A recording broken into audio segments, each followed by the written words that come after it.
दरबार हर हर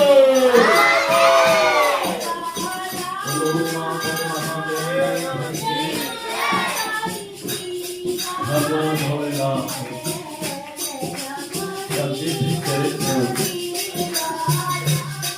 बड़ा अनोखा है और सबको सुख शांति प्रदान करने वाला है।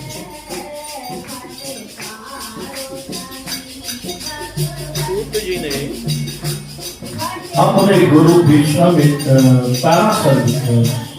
जी से, सूत जी के गुरु व्यास जी थे, अपने गुरु से पूछा कि प्रभु भगवान विष्णु तीनों लोकों के मालिक इंद्राज देवता बड़े दुर्जय, फिर वीरभद्र ने इनको परास्त कैसे कर दिया, कैसे इनको भस्म कर दिया, कैसे इनको हताश कर दिया। तो ये हम सब जानना चाहते हैं, इसके पीछे का क्या रहस्य है। व्यास जी मुस्कुराए और कहा कि जो मैं नारद मुनि से है वो मैं तुम्हें सुनाता हूं कि एक समय च्यवन ऋषि के पुत्र दधीच जी एक राजा के दोस्त थे, मित्र थे और बड़ी अच्छी मित्रता थी। उन राजा का नाम था क्षोभ और वो क्षोभ राजा भगवान विष्णु का बड़ा परम प्रिय भक्त था।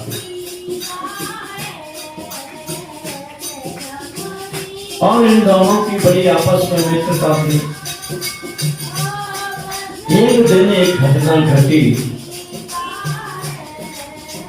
दधीचि जी ने कहा कि तीनों वर्णों में ब्राह्मण श्रेष्ठ है। राजा क्षोभ ने कहा कि नहीं, मैं ये नहीं मानता, मैं राजा हूं, चारों वर्णों में राजा श्रेष्ठ होता है। और हे मित्र दधीच,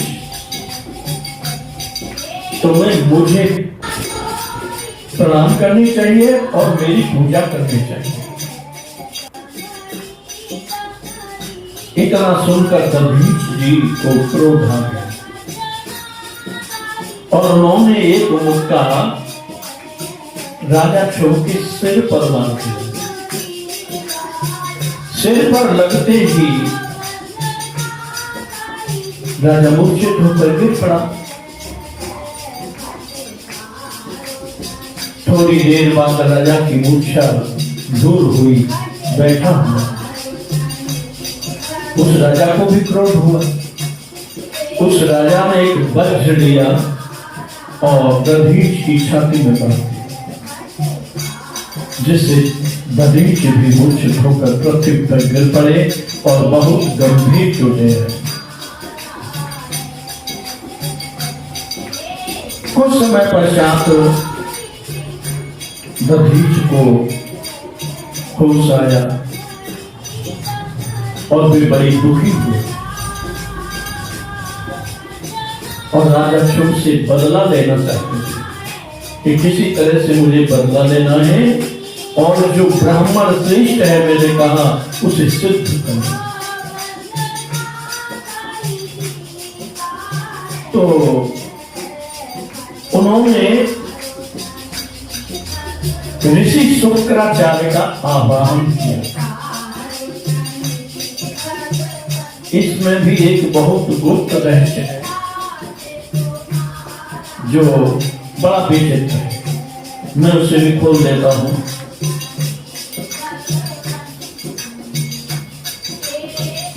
कि भूमंडल पर जब ब्रह्मा ने सृष्टि रची थी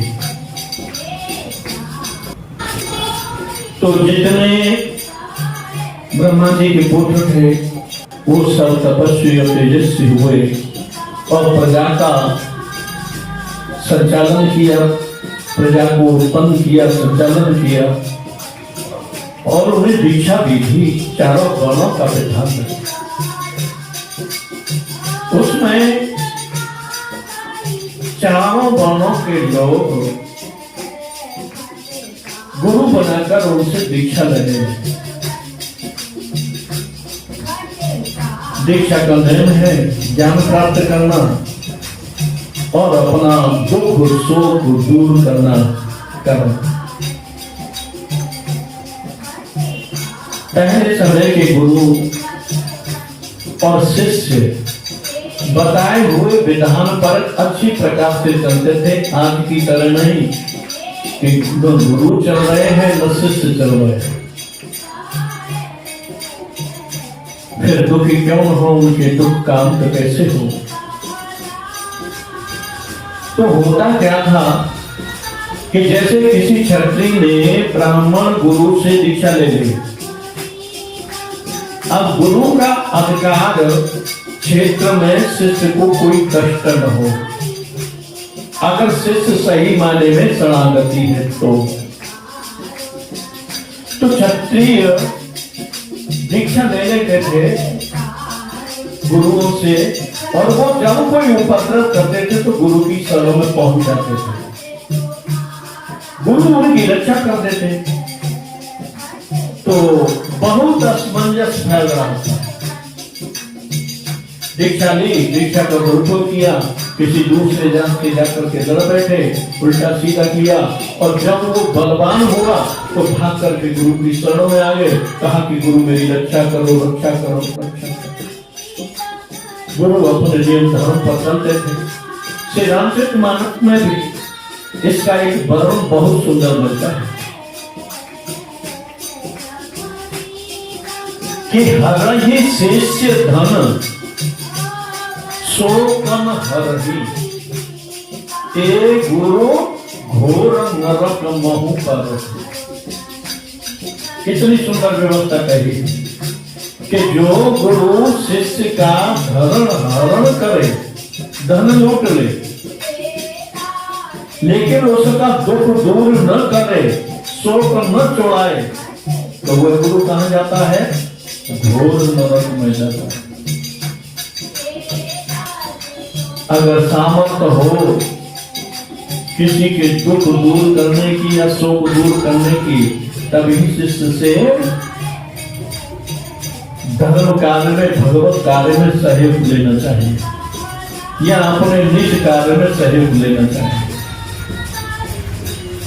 अगर नहीं सामर्थ्य है, नहीं तपस्या है, न भक्ति है, न ज्ञान है, तो ऐसे गुरु को घोर नरक में जाना पड़ता है। ऐसा गुरु पद भी विनाश का कारण बन जाता है।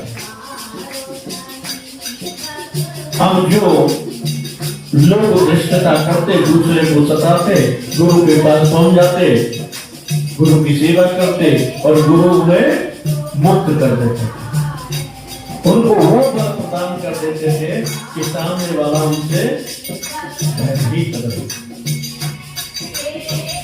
अब इस बात को च्यवन ऋषि जानते थे और ऋषियों ने इस पर मंत्रणा की। तो एक सुझाव निकाला, इसका तोड़ निकाला। तोड़ क्या था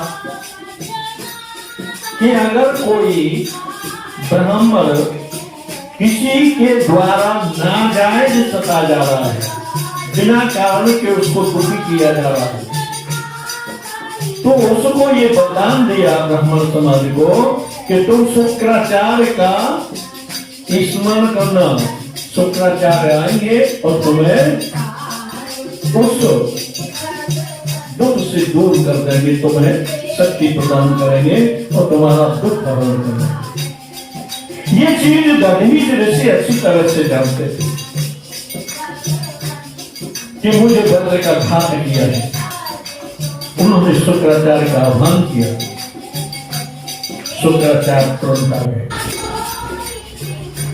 और कहा, हे वत्स कहो, मुझे क्यों याद किया? तब उन्होंने सारी बातें कही। शुक्राचार्य ने कहा कि ठीक, राजा क्षोभ भी भगवान विष्णु का अनन्य भक्त है, इसमें कोई शक नहीं। लेकिन तुम क्या चाहते हो मुझसे? तो उन्होंने कहा कि मैं ये चाहता हूं कि मुझसे राजा क्षोभ भयभीत हो जाए, पराजित होकर मेरी शरण में आ जाए। उसके पास वज्र है, वह वज्र का संधान करता है, मुझे ऐसा कुछ दे दो कि मेरी हड्डियां ही वज्र की हो जाए, और किसी से मैं बद्ध न हो सकूं, पूरे त्रिलोक में अबद्ध हो जाऊं। शुक्राचार्य जी ने कहा कि ठीक, तुमने बहुत कुछ ज्यादा मांग लिया है। अगर छू के ही विषय में मानते तो मैं तुम्हारा संकट दूर कर देता, लेकिन मैं इसके लिए तुम्हें एक उपाय बताता हूं। उन्होंने एक मंत्र दिया और कहा कि इसका स्मरण करो, और विधि बतला दी। दधीच ऋषि उस मंत्र का बड़ी श्रद्धा लगन के साथ ईश्वर करने लगे, तब करने लगे।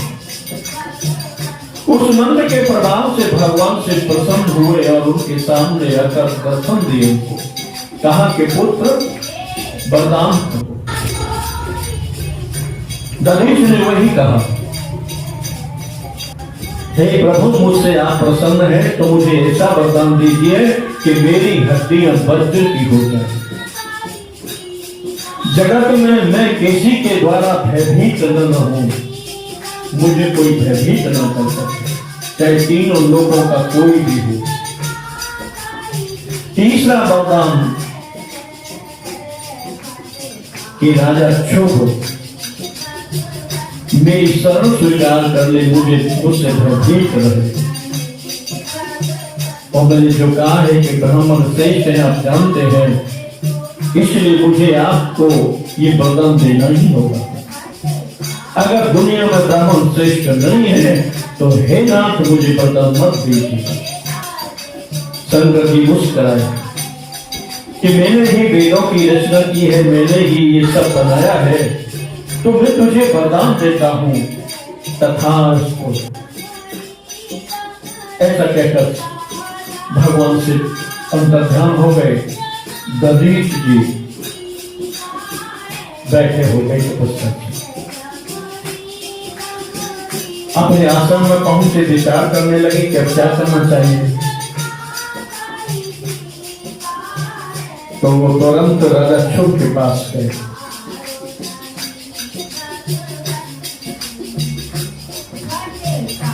राजा क्षोभ को उन्होंने एक घूसा मारा तो वज्र के समान वो प्रहार हुआ, क्योंकि हड्डी की वज्र की हो गई। राजा मुंह से धोकर के गिर पड़ा और मुंह से खून की उल्टियां करने लगा।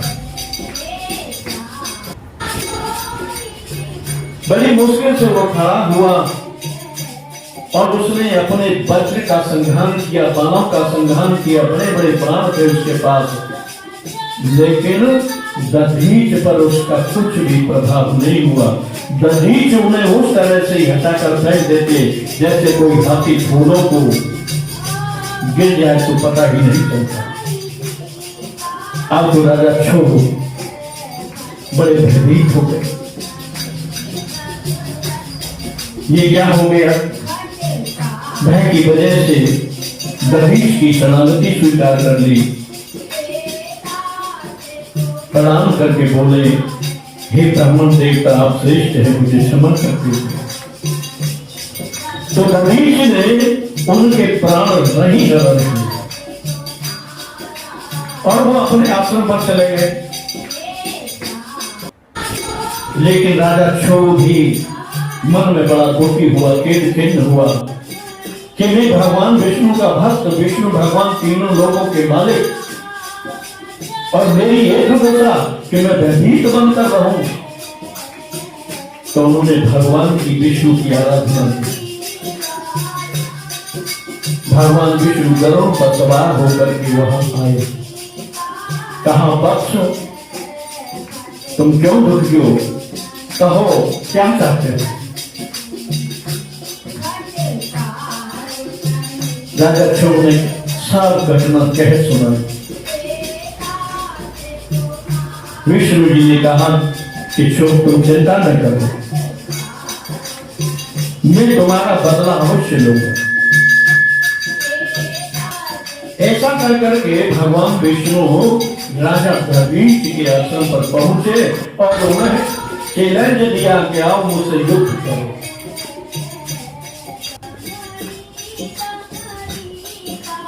विष्णु जी ने जब आवाज दी तो राजा ऋषि दधीचि भी आश्रम से निकलकर बाहर आए और विष्णु को कहा कि अरे विष्णु, तुम ये बकवास क्यों करते हो? मुझे लगता है कि तुम क्षोभ के द्वार भेजे गए हो। क्षोभ में तो इतनी सामर्थ्य नहीं कि मुझसे वो युद्ध कर सके, लेकिन तुम्हें मुझसे युद्ध करने के लिए भेजा है। तो मैं तुम्हें बता देता हूं कि तुम युद्ध में मुझसे जीत नहीं सकते, इसलिए तुम अपने लोक को चले जाओ। विष्णु जी और क्रोधित हो गए। उन्होंने अपना चक्र, सुदर्शन चक्र निकाला और दधीचि की ओर वध करने के लिए भेजा।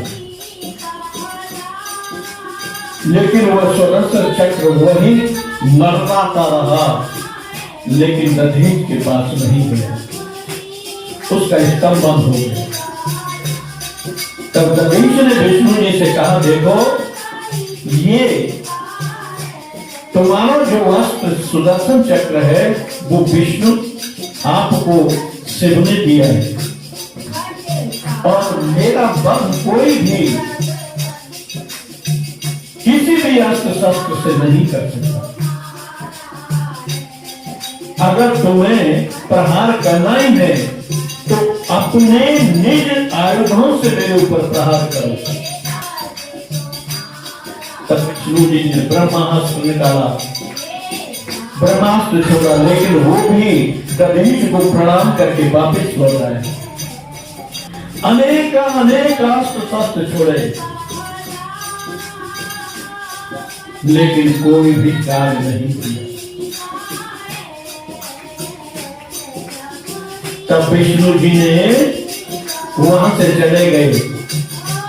फिर दोबारा दधीचि के पास आए, छल करके ब्राह्मण बनकर,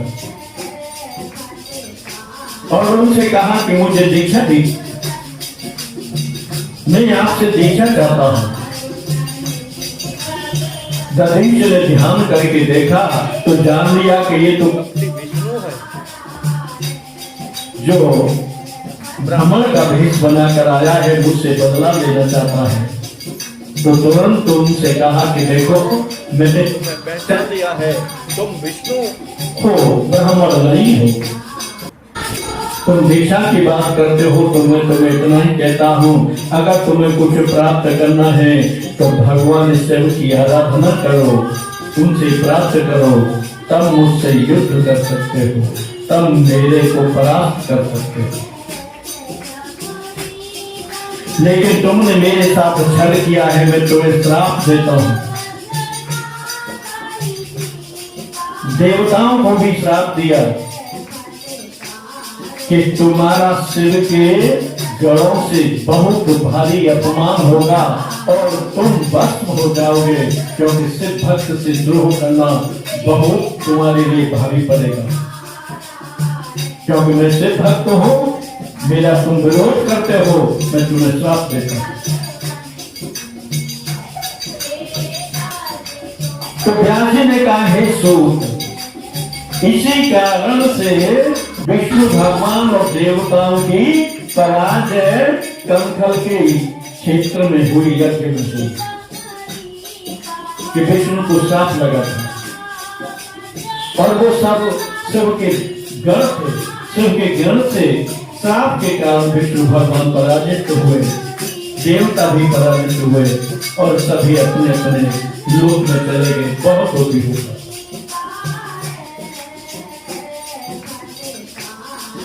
अब स्वामिका जी 88,000 ऋषि सूत जी से प्रश्न करते हैं, क्या सब देवता चले गए?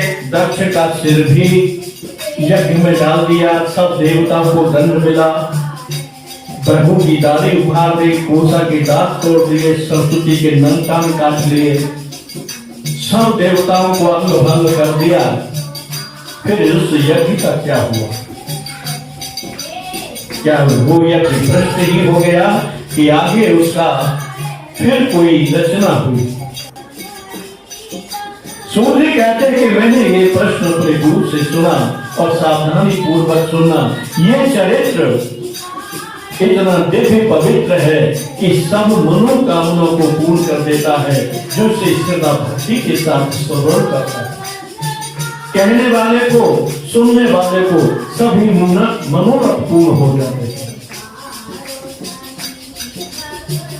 तो सूर्य कहने लगे कि ब्रह्मा जी ने अपने पुत्र नारद से कहा कि हे नारद, मेरा मन बड़ा दुखी है, क्योंकि मेरे पुत्र दक्ष का मरण हो गया और यज्ञ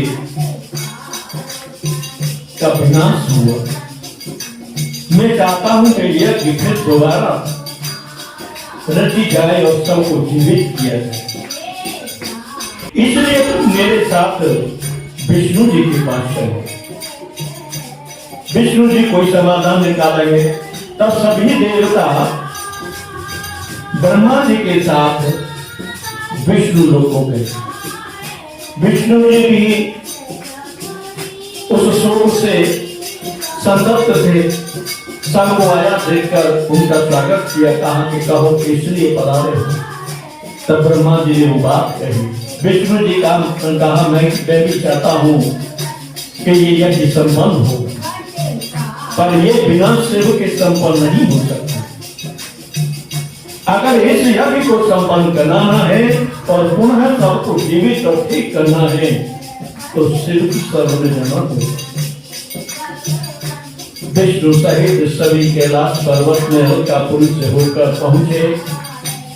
शिव को हजारों हजारों करोड़ों करोड़ों बार नमस्कार करने लगे और गंधे की तरह उनके आगे लेट गए। भगवान शिव ने कहा, खड़े हो जाओ, तुम क्यों आए हो? तुम मेरे विरोधी हो।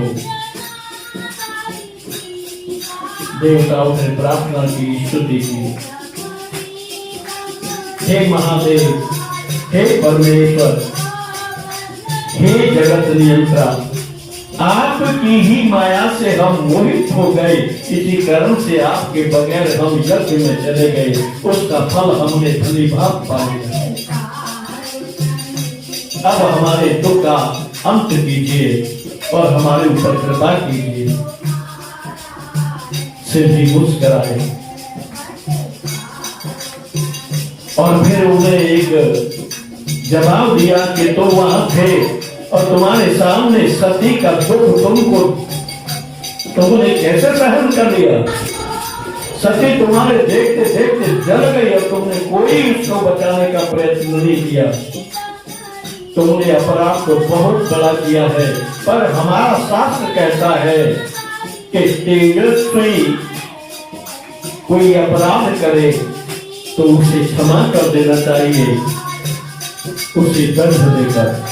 जैसे माता पिता बालक अगर अपराध करता है तो उसको दंड देकर सावधान पूर्वक ऐसा न करे, उसे माफ कर दें।